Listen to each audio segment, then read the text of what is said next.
de la jeune génération qui constitue une préparation des retraites que nous espérons avoir. Enfin, moi j'en ai déjà une, mais heureusement tout le monde n'est pas un vieillard comme moi dans cette salle. Donc le problème qui se pose, c'est que nous avons construit un système de retraite par répartition que mes collègues américains traitent sans aucun, du moins une bonne moitié d'entre eux, traitent sans aucun scrupule de système de Ponzi. Alors Ponzi, ça vous dit peut-être rien, mais parlons de Madoff. Ponzi était le grand ancêtre de Madoff dans les années 1930, et donc il avait sévi au Canada et aux États-Unis, et quand on fait des entourloupes financières du type de celle qu'a fait Bernard Madoff, eh bien on parle de pyramide de Ponzi, et il y en a d'ailleurs tout le temps. Je veux dire, tout le monde n'en fait pas avec 50 milliards de dollars comme Bernard Madoff, mais il y a des tas de petits escrocs de ce genre qui font leurs petites affaires pour quelques millions avant d'être déférés devant un tribunal. Et c'est exactement cela. Qu'est-ce qu'il faisait, Madoff? Au lieu d'investir les fonds qu'on lui avait remis, et sur lesquels il promettait des rendements de l'ordre de 10% par an, eh bien, d'abord, il en utilisait une partie pour lui-même, il vivait bien, et puis ensuite, le reste, il le laissait pratiquement en liquidité, mais quand on lui demandait, quand il payait rubis sur l'ongle les intérêts, il les payait avec les nouvelles souscriptions. Et de la même manière, quand des gens demandaient un remboursement, il les remboursait avec l'argent qui rentrait dans les caisses. C'est exactement ce que nous faisons dans un système de retraite par répartition. Qu'est-ce qui a mal fonctionné pour le malheureux Madoff? Qui n'était pas l'État. Il n'avait pas la possibilité d'obliger les gens à venir lui apporter leur argent. Tandis qu'un système de retraite managé par l'État a cette possibilité. Vous n'êtes pas libre de ne pas apporter votre argent. Donc on vous apporte votre argent, on vous dit, on vous promet qu'on vous le rendra au centuple, enfin pas tout à fait au centuple, maintenant on a quand même diminué un peu le niveau des promesses, et on vous le rendra dans 40 ans, allez-y, et puis en réalité on le dépense au fur et à mesure. C'est-à-dire qu'on fait exactement, nos systèmes de retraite font exactement comme Madoff, avec une différence, c'est qu'il y a l'obligation de cotiser, alors que les clients de Madoff, ils pouvaient s'arrêter d'acheter ces produits.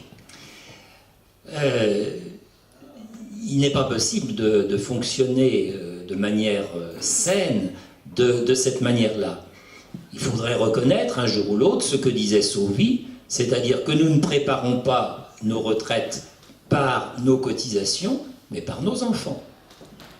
Et que tout l'investissement qui est réalisé au profit des enfants, notre éducation nationale, c'est pas la 7e merveille du monde, bon d'accord, enfin ça forme quand même un peu les jeunes. Donc, et c'est un investissement qui représente un peu plus de 60 milliards par an, c'est pas tout à fait négligeable. Il y en a bien d'autres, notamment les soins aux enfants dont je parlais tout à l'heure, l'assurance maladie qui bénéficie aux enfants. Voilà une partie de l'investissement dans la jeunesse. Et puis bien sûr, le travail parental, le fait que les parents éduquent leurs enfants et s'occupent d'eux. Et puis ce que nous payons pour financer les prestations familiales. Ça aussi, ça sert à investir dans la jeunesse. Et donc, si nous avions un système sensé, du point de vue financier, on investit et on a un retour sur investissement. C'est le b.a.-ba de la finance.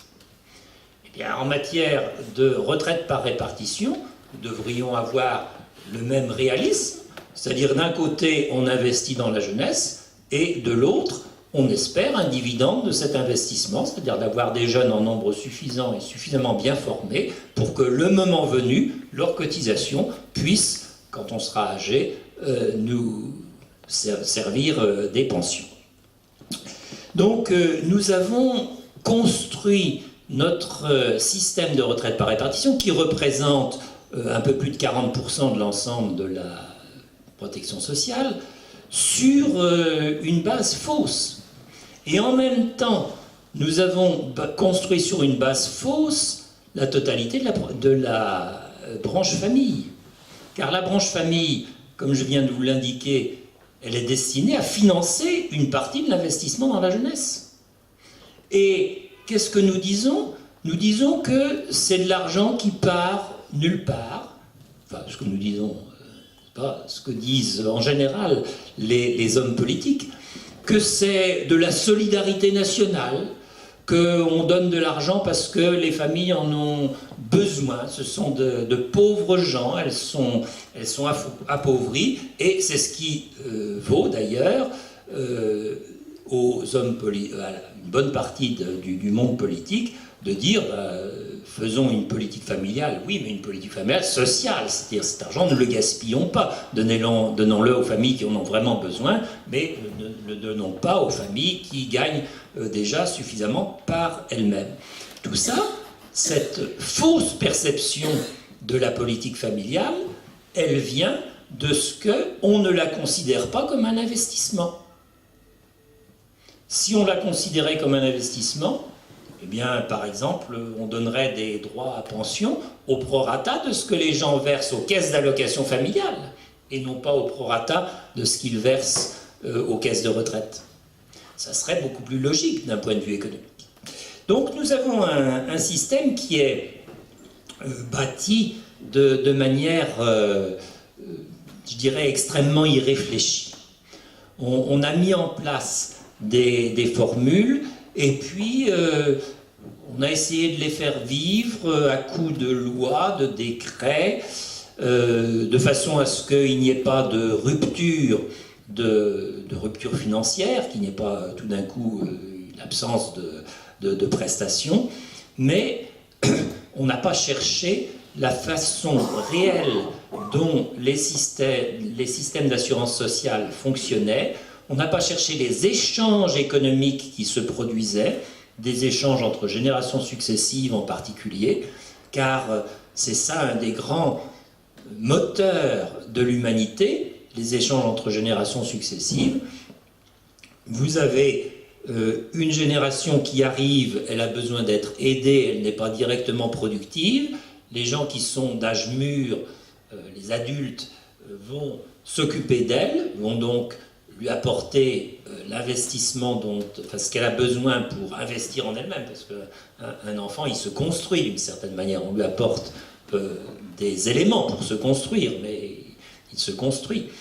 Et puis, d'autre part, ensuite, il a une sorte de dette envers ses aînés.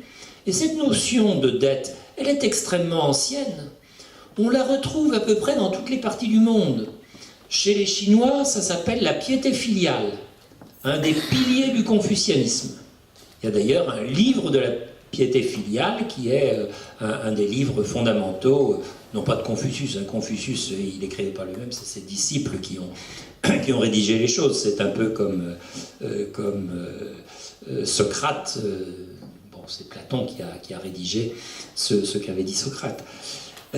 Vous prenez la pensée hébraïque, c'est la même chose. Dans la Bible, vous vous rappelez le commandement, tu honoreras ton père et ta mère.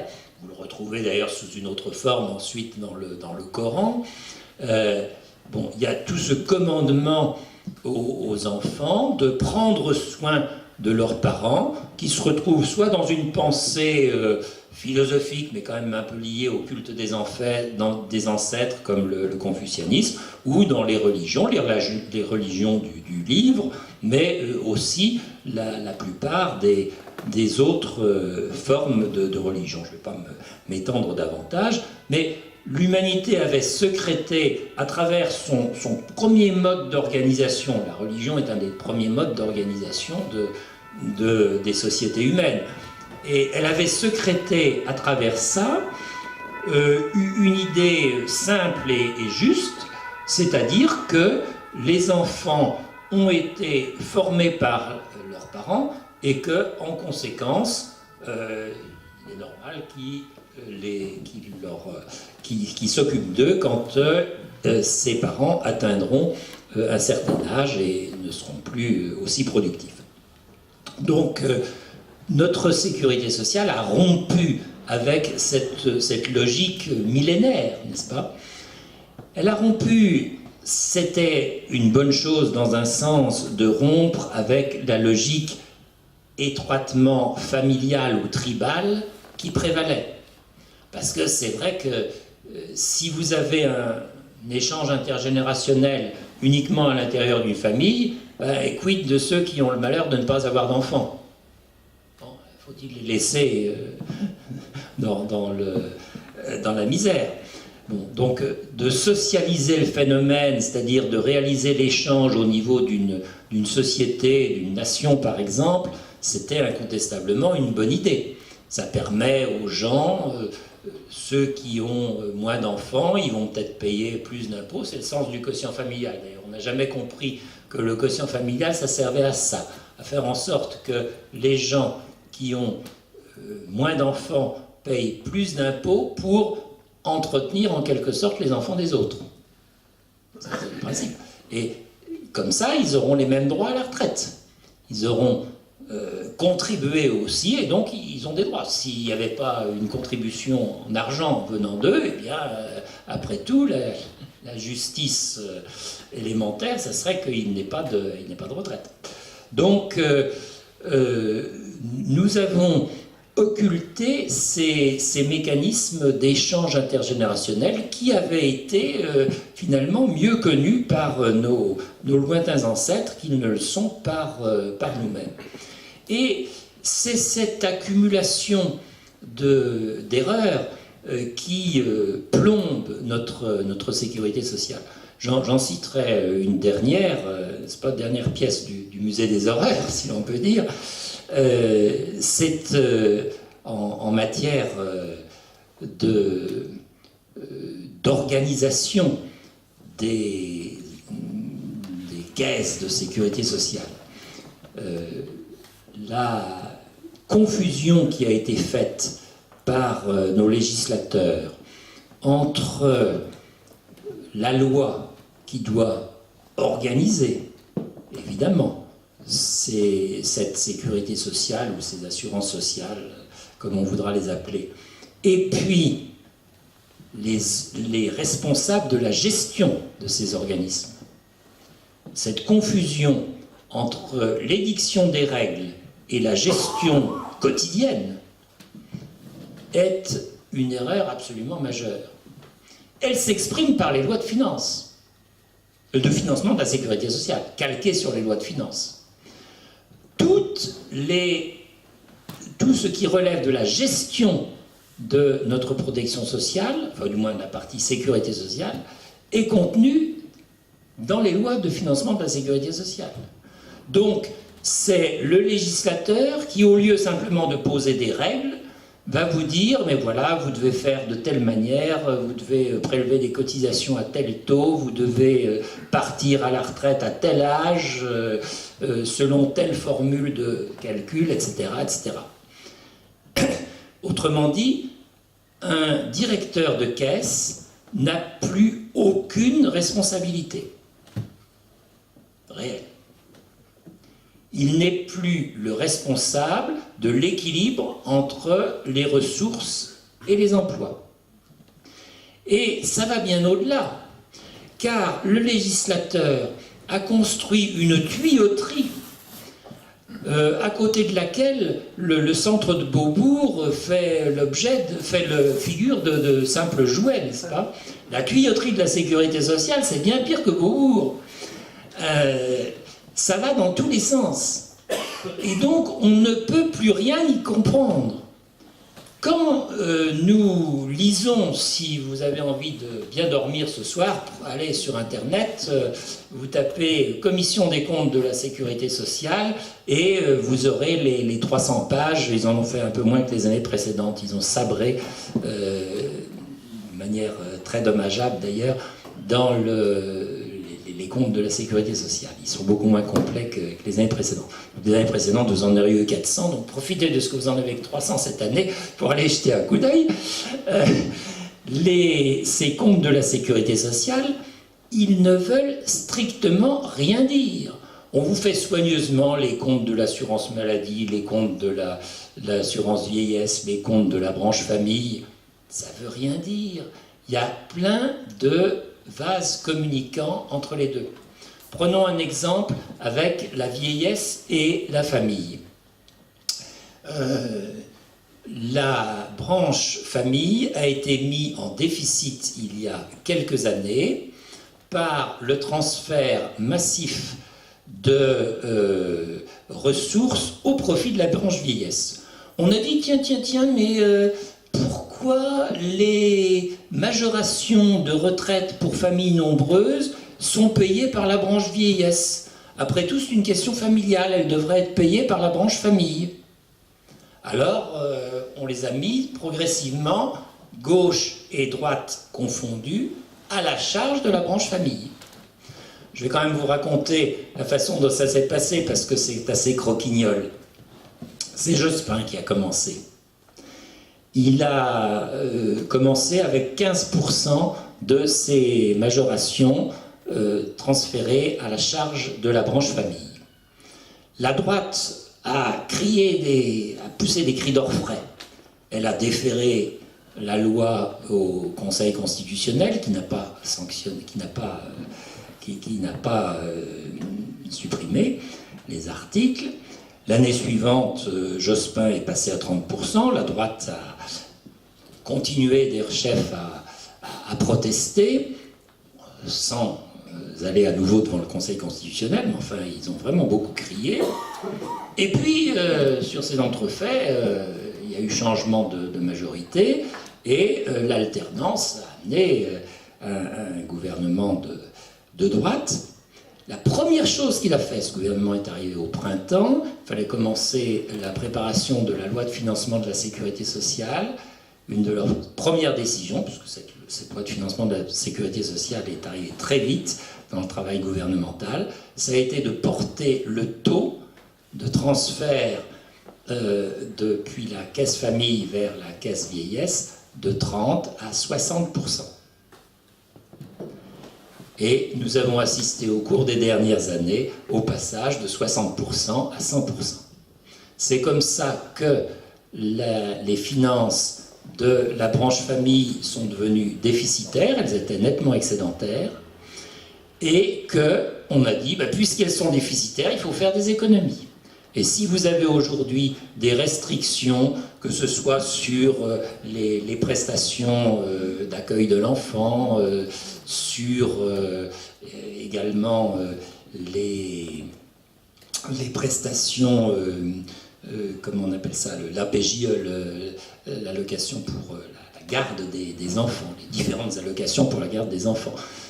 Toutes ces restrictions qui vont représenter dans les 800 millions, semble-t-il, pour le nouveau coup de pioche, eh bien, elles viennent de là. La branche famille a été mise en déficit par ces transferts. Alors voilà un des tuyaux, mais parmi un très grand nombre d'autres. Une centrale, si je puis dire, un point d'aiguillage de ces tuyaux, c'est le Fonds de solidarité vieillesse. Alors ça, c'est le fonds qui sert à toutes les opérations de traficotage des comptes de la sécurité sociale. Avec le Fonds de solidarité vieillesse, vous pouvez tout faire. Vous pouvez y loger des dettes, c'est-à-dire ce qui avait été fait massivement avant la création de la CADES, la Caisse d'amortissement de la dette sociale. On s'était servi du Fonds de solidarité vieillesse pour cela. Mais ça peut servir aussi, vous y faites rentrer des recettes diverses, vous pouvez faire rentrer de la CSG, vous pouvez y faire rentrer des contributions sociales qu'on a mises sur les revenus de capitaux. Il y en a 3 ou 4 formes différentes. Enfin bref, on a compliqué le système au maximum. Et puis ensuite, vous pouvez les redistribuer dans une branche ou dans un autre. La fiscalité sert aussi très directement à cela, car les branches, on a diminué les cotisations, surtout les cotisations patronales, n'est-ce pas? Et donc, il y avait des trous dans les budgets des caisses. À la place, on a mis en place soit des compensations budgétaires, soit des allocations fiscales. C'est-à-dire que tel impôt ou tel pourcentage de tel impôt est affecté à telle caisse de sécurité sociale. Mais alors, à partir du moment où vous faites ça, au fond, si la branche maladie, par exemple, est en déficit, pourquoi? C'est qu'il n'y a pas assez d'impôt qui lui a été affecté. Pourquoi est-ce qu'on irait imputer ce déficit à la branche maladie plutôt qu'à l'État? S'il y a 10 milliards qui manquent à la caisse maladie, c'est parce que les transferts d'impôts qui ont peut-être représenté 20 milliards auraient dû en représenter 30, et ça aurait dû être le déficit de l'État qui soit supérieur de 10 milliards. Mais il n'y a aucune raison pour que ce soit du côté de l'État ou du côté de la sécurité sociale. Tout est mélangé. Tout est mélangé. Il n'y a plus de responsabilité nulle part. Et que doit faire un bon directeur d'une caisse nationale? Est-ce que vous croyez que le souci numéro 1 du directeur et du président de la Caisse nationale d'assurance maladie des travailleurs salariés, le plus gros de ces organismes, c'est de voir que les choses soient bien gérées au niveau hospitalier, etc. Ben non. Ce qui compte véritablement pour eux, c'est d'exercer un lobbying plus efficace que la branche vieillesse sur le gouvernement pour que les flux de transferts fiscaux arrivent davantage à la branche maladie qu'à la branche vieillesse. Et naturellement, leur équivalent au niveau de la branche vieillesse font exactement le raisonnement, le même raisonnement, mais à leur profit à eux. Donc, on a transformé les personnes qui devraient gérer ces caisses en des personnes qui doivent faire du lobbying politique auprès de ceux qui ont les pouvoirs de leur attribuer des revenus d'une manière ou d'une autre. Et à partir de cela, tous les principes de bonne gestion sont évidemment évacués. On ne peut pas gérer en faisant soi-même les règles du jeu. Il est impossible pour le législateur, et on a fait un méli-mélo épouvantable entre le pouvoir exécutif et le pouvoir législatif. Les lois sont préparées à 90% par le gouvernement. Il y a beaucoup plus de propositions de loi gouvernementales que de... Pardon, de projets de loi gouvernementaux, veux-je dire, que de propositions de loi venant des parlementaires. Enfin, bon, il y en a beaucoup de propositions de loi, mais très peu sont discutées. Donc, on a un méli-mélo de l'exécutif et du législatif, n'est-ce pas? Le pauvre Montesquieu s'arracherait les cheveux, l'a dit. La séparation des pouvoirs est inexistante. Et on a ensuite un méli-mélo entre l'autorité qui établit les règles générales de fonctionnement de la sécurité sociale et puis l'autorité qui gère cette sécurité sociale, c'est-à-dire qui dit on va mettre telle obligation au niveau des hôpitaux, on va faire on va rembourser de telle manière tel type de soins, etc. Quand vous ouvrez le journal officiel, vous voyez une fois de temps en temps, extrêmement rarement, une décision sur l'utilisation de médicaments ou de mécanismes médicaux, etc., qui vient d'un organisme de sécurité sociale, de l'Union nationale des caisses d'assurance maladie. Et vous voyez dans 99% des cas, des décrets et des arrêtés. Tout Tout est décidé par l'État. Il n'y a plus aucune liberté du gestionnaire. Ça serait pourtant au gestionnaire de l'assurance maladie de dire « Moi, je rembourse telle forme de chaussure orthopédique et pas telle autre parce qu'elle vaut zéro. » Non, c'est l'État qui le fait. On ne peut pas avoir de bonne gestion dans un système de ce type, et une grande partie des problèmes financiers de notre sécurité sociale vient de cette confusion entre les autorités qui édictent les règles et les autorités qui gèrent au jour le jour. Autrement dit, il faudrait qu'ils retrouvent ce que dans certaines sociétés on fait en divisant entre un conseil de surveillance et un conseil d'administration. C'est une direction générale. Un autre point qui ne peut pas être passé sous silence, et puis ensuite je m'arrêterai pour qu'on puisse discuter, c'est la complication que l'on a introduite entre les différents régimes, et particulièrement au niveau de nos régimes de retraite. C'est vrai aussi pour une part non négligeable en matière d'assurance maladie, mais ça atteint son summum en matière de retraite, donc je vous en parlerai à propos des retraites. Nous avons 3 douzaines de régimes de retraite différents. C'est totalement ingérable. Ce serait tout à fait gérable s'il s'agissait de retraite par capitalisation, mais il s'agit de retraite par répartition, et là, c'est la totalité du pays qui est concernée. Donc, le système est effroyablement compliqué, et je vais vous en donner un exemple tout simple et tout à fait récent. Vous vous rappelez qu'on a voulu faire que les petites retraites, les retraites moins de 1200 € par exemple, ne subissent pas le gel des pensions qui avait été décidé. Comment voulez-vous savoir qui est bénéficiaire de cette mesure? 10 Français touchent 27 pensions. Encore 27 pensions de droit direct, c'est-à-dire sans les pensions de réversion. 27 pensions.